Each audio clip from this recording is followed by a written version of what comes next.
Governor Romney, I'm glad that you recognize that al-Qaeda is a threat, because a few months ago, when you were asked what's the biggest geopolitical threat facing America, you said Russia. Not al-Qaeda, you said Russia. In the 1980s are now calling to ask for their foreign policy back because, the Cold War's been over for 20 years.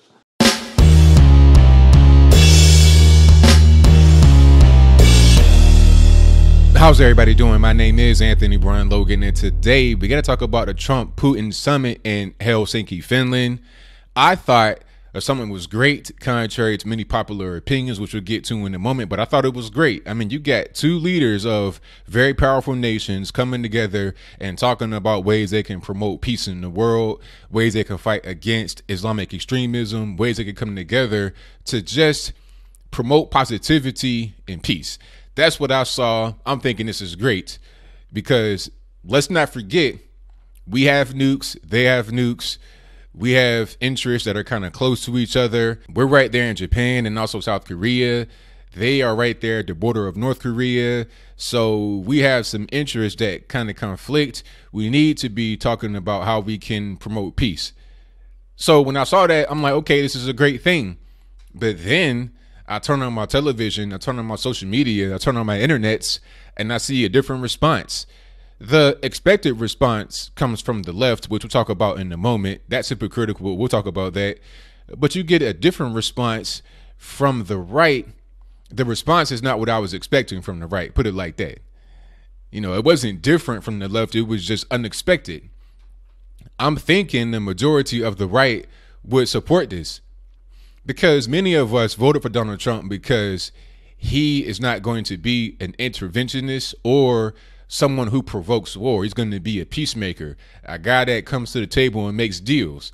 So when I'm seeing people like Neil Cavuto and others on Fox News and other places talking about, oh, it was a disgusting display to see Donald Trump kowtow before Vladimir Putin. He didn't press him about the election fraud. He didn't press him about the annexation of Crimea. I'm like, what are we doing? Do you want Trump to go to Finland and get in his face like Barack Obama famously did, even though that was phony? We'll get to that in a moment. Do you want him to challenge him to a fist fight? I mean, what do you want Donald Trump to do in that particular situation? Don't you want him to talk about peace in ways that the Russian Federation won't nuke us or the rest of Europe? I don't understand. People are saying that Donald Trump sided, quote unquote, sided with Vladimir Putin. But what about when he went to Brussels just a few days ago? It's not even been that long ago. It's just, a few days ago when he spoke to NATO and he admonished the Germans for taking all this oil and gas from Russia, right? It's like, look, you have NATO. The main purpose of NATO is to protect Europe against Russia. Russia's in Europe too, but that's a whole different story, and I digress. The point is to protect NATO countries against Russia. Money is given from each country that's in NATO to aid in that effort. Trump says, hey, we're paying so much money of our GDP. We're paying like 4% or 4.7% of our GDP in real numbers towards NATO, which equates to billions of dollars a year. And you guys are not paying your fair share, and you're also taking money from the Russian Federation. Speaking about Germany specifically.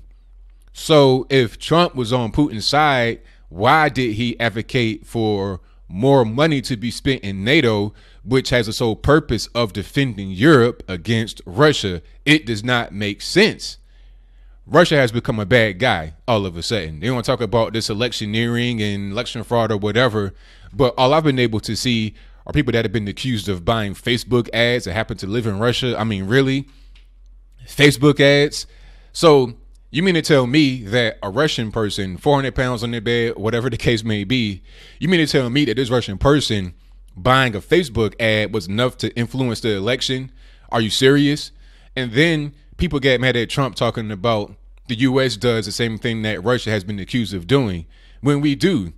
I mean, did we forget how we deposed what's my man's name, Gaddafi in Libya? And we see what happened with Libya as a result of that. We deposed Saddam Hussein. We are trying, or at least we tried, past tense, to depose Bashar al-Assad, who was the president of Syria. I think at one point they wanted to depose Kim Jong-un, North Korea.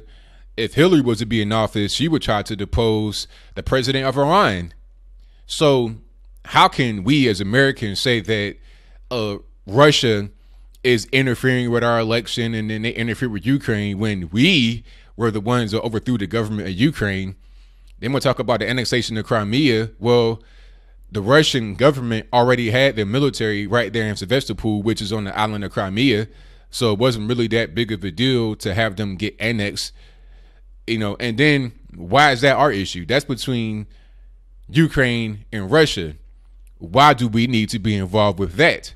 Why should we go to Finland and then press Putin about what he does with his own country? That's between Ukraine and Russia. It's nothing to do with us. I mean, they didn't annex part of the United States. They didn't do anything to us. So why are we worried about that?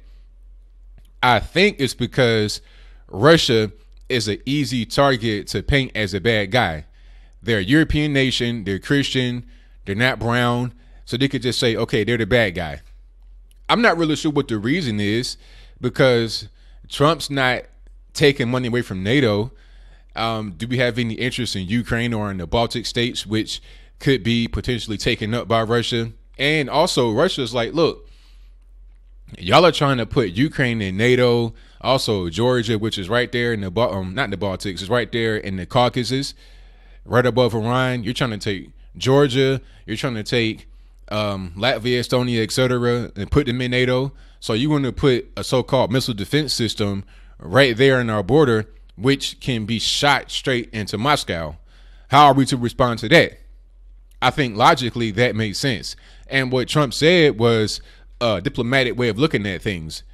There's issues on both sides, Russia and U.S., when it comes to things that have been done that's wrong. And nobody can deny that once you look at the facts. Now, if you're looking from emotion, you'll say, oh, well, he chose Russia over us. Not at all. How is trying to promote peace and preventing nuclear fallout all over the whole planet looking out for Russia first? That's looking out for Americans first. And that's why I hired the president. Yes, I did hire him. I voted for him. You voted for him. If you didn't, that's fine. Don't matter. We still won. And you need to get over it.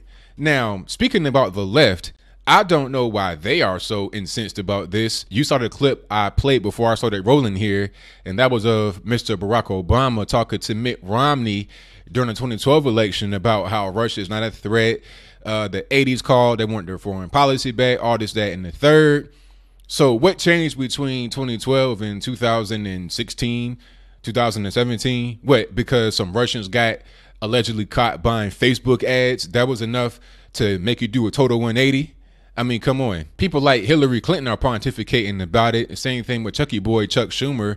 But yet you got pictures of them and Vladimir Putin smiling, giggling, hugged up and everything else. So why was everything okay in that particular point in time not long ago, but now all of a sudden things have changed? What is the reasoning behind it? I would love to know. I think it's because, as I close, the media wants to paint Russia as a bad guy. Somebody's got to be the bad guy. They're not brown. They're Christian.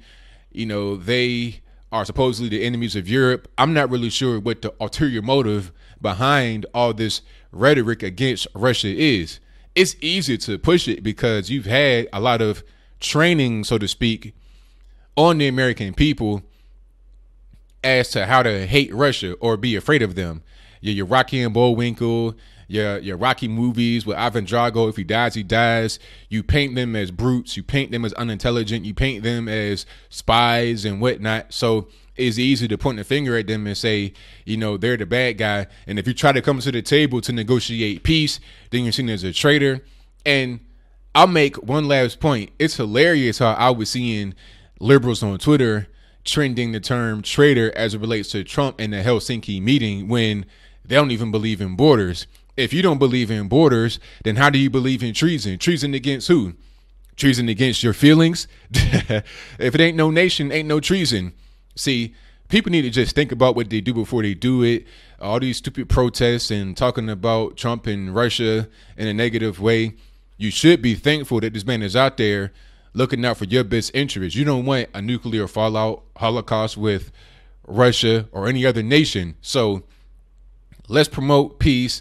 Let's promote positivity and not all this unfounded angst and tension between powerful nations. So what do you think? Do you think Mother Russia is the reason for every ill on planet Earth?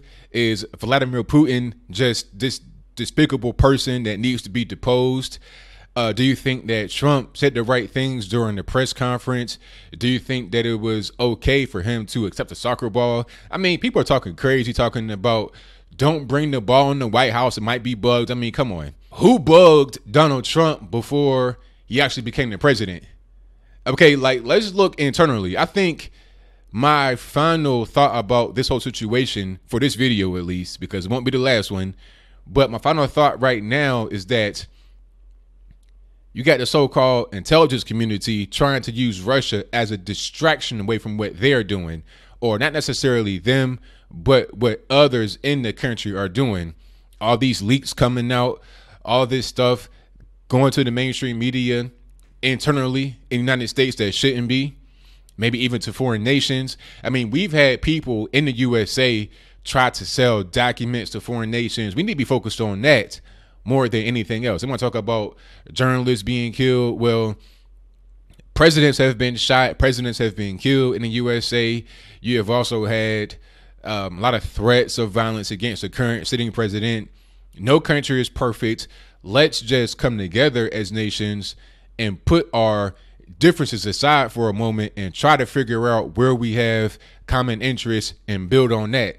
That will be the way forward for the world to promote peace. If you don't do that, then I am afraid to see what the world will turn into. But whatever your comments are, please let me know in the comments below. And that's all I got to say for this video. If you like what you heard, please comment, rate, share, and subscribe. Peace. The Cold War's been over for 20 years.